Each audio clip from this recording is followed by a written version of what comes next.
In the heart of Africa, nestled in southern Nigeria, reside the industrious people, the Igbo people, Western pronunciation as Igbo.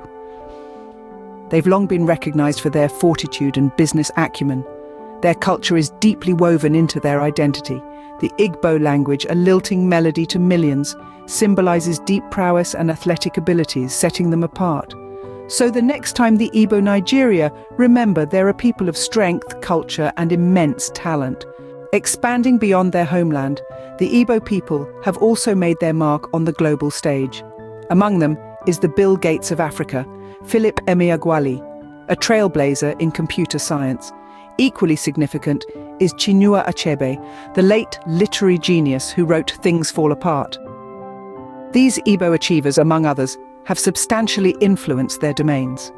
The Igbo people persist in making strides, etching their names in the annals of global achievement.